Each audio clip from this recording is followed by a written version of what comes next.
Moja ya kitu ambacho huu mgogoro umekionyesha, mimi naweza nikauita mgogoro ilikuwa ni jaribio kwa viongozi wa Afrika.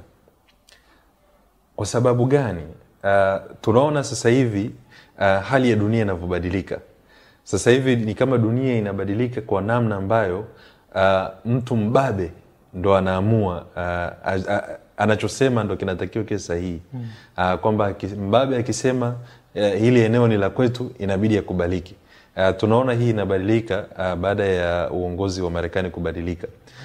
Kwamba namna ya diplomasia ni kama zinabadilika huko.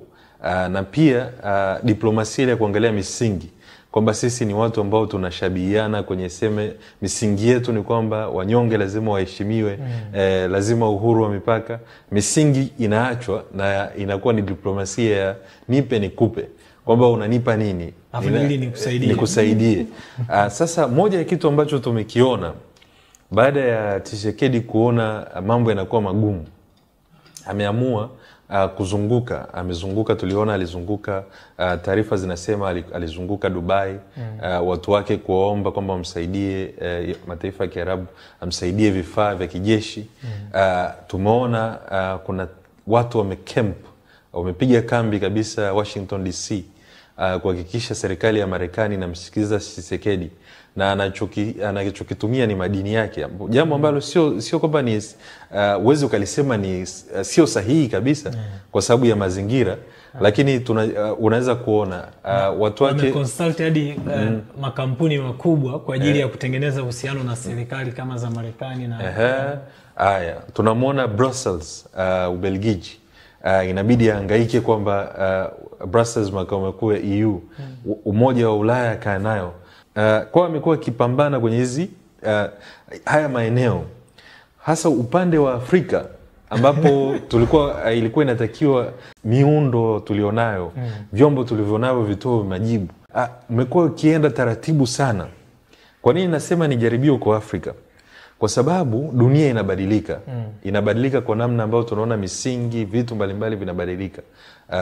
Sasa jaribio, kwa sababu jaribio la kwanza, kama ikitokea crisis Africa, vyombo vya Afrika vinawezaje their response, mwitikio wake. Na tumeshaona, kwa sababu hapo nchi za Afrika zilikuwa zaidi ya 10, unaweza kwenda hata 15 kujumlisha na nchi ambazo Chad na wengine ambapo wamefikia. Kwa hiyo karibia robo ya Afrika inawaangalia mgogoro directly. Kwa hiyo cha kwanza ambacho tunaona ni kwamba kama ikitokea crisis Afrika, ni kwamba uwezo wa Afrika kutoa mwitikio ni taratibu sana. Kwa sababu kabla, ukiacha vikao, EU walioko kule mbali, wakati wanazunguka, EU wametoa sanction, Marekani wametoa sanctions. Yani hizi tunasema ni policy decision. Upande wa Afrika ambacho kimefanyika ni zile vikao vimefanyika, lakini vile vikao vimesababisha nini? Hicho ni kitu ambacho hatukioni. Kwa hiyo kwenye ile jaribio, kwenye dunia inayobadilika, ni kwamba Afrika ikikutana na dharura, mwitikio wake ni wataratibu. Kwa mtu ambaye tuseme unataka kuijaribu Afrika, kitu ambacho utakachokihakikisha ni kwamba changamoto yoyote unataka kuileta iende kwa kasi. Kama ni event unaileta, iwe na kasi sana, kwa sababu hawataweza kurespond, hawatakuwa na kasi ya kurespond. Kwa hiyo hilo ni jambo la kwanza. Jambo la pili ni kwamba Afrika ni kama haijiamini kwenye mambo ambayo inafanya. Ukimwacha DRC, yeye DRC alikuwa, unaweza ukasema ni mtu ambaye yuko desperate, anatafuta majibu popote anapoweza kupata. Ni mtu unaweza kumuelewa. Lakini ilinishangaza mimi Ruto, rais wa Kenya sasa. Rais wa Kenya, hatua ya kwanza baada ya M23 kuingia Goma, alipiga simu, hatua ya kwanza ambayo tunakuja unaitoa kwa umma. Sababu hiyo ndo hatua ambayo sisi, inawezekana aliongea na wenzake, lakini hatua ya kwanza kwa umma ambayo tunaifahamu, tarehe 27 Januari anasema ameongea na Macron. Sasa unajua ile ilizoka ruka, watu wanajiuliza Macron tena anahusikaje? Anahusikaje? Kwa sababu wewe uko karibu na hapo. Wewe ni mwenyekiti wa Jumuiya ya Afrika Mashariki. Sisi tulitegemea kama wananchi wa Afrika Mashariki, lakini pia kama raia wa Afrika, tutegemea response ya kwanza useme kwamba nimezungumza na marais wenzangu au nimezungumza na Tshisekedi. Na hili tumeona kuna ulazima, tumezungumza na Somalia, Rwanda, Burundi. Na Burundi. Kuna ulazima wa kufanya jambo 1, 2, 3. Ile kwanza ilikuwa ni kuonyesha kwamba Afrika haijiamini kwenye matatizo yake.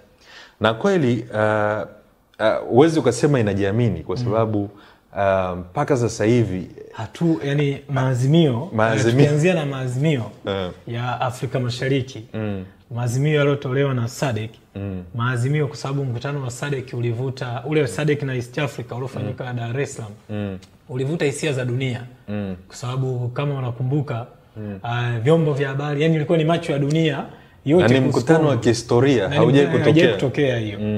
Macho na masikio ya dunia kuhusu Kongo yalikuwa Dar es Salaam kuwasikiliza viongozi wa SADC na Afrika Mashariki wanaamua nini. Na watu walikuwa wanategemea baada ya lile tamko. Tamko lilikuwa kali kidogo ukilinganisha na matamko yalikuwa yanatolewa mwanzo. Lakini baada ya ile tamko M23 ikawaonyesha kwamba sio nyie hamna lolote, sio chochote. Ndio wakaenda kuchukua Bukavu.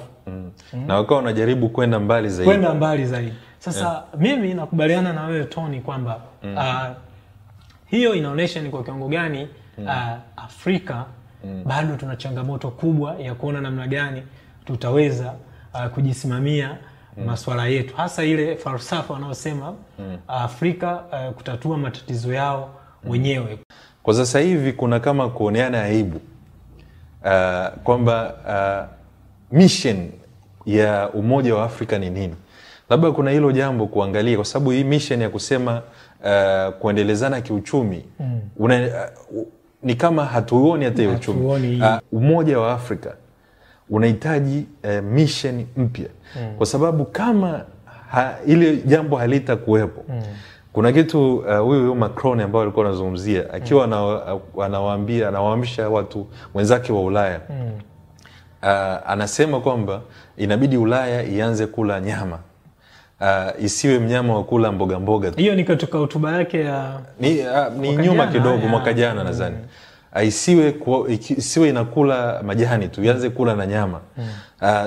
Kama isipofanya hivyo itakuwa ndio chakula kwenye sahani. Sasa naiona Afrika ndio ikiwa ule mkate chakula kwenye sahani kwa dunia. Sasa na ukiangalia kwa sasa hivi ni kama ninavyosema, DRC ni test. DRC ni test kwa sababu ni kama kuna maeneo kadhaa ambayo kwa sasa hivi yanafanywa majaribio ya mashirikiano ya kimataifa. Una Ukraine. Ulaya kwa upande wao ni kama wanaangalia sasa dunia inapoelekea. Ni kama wameamshwa na Marekani na wao wanajipanga. Kitu cha kwanza wamesema kwamba inabidi wajenge defense industry yao. Wao wana uwezo wa kujitosheleza kisilaha. Wao wana uwezo wa kujilinda. Hii ni baada ya Marekani kila wakati anawaambia Ulaya kwamba hatuwezi kuwalinda tena. Kwa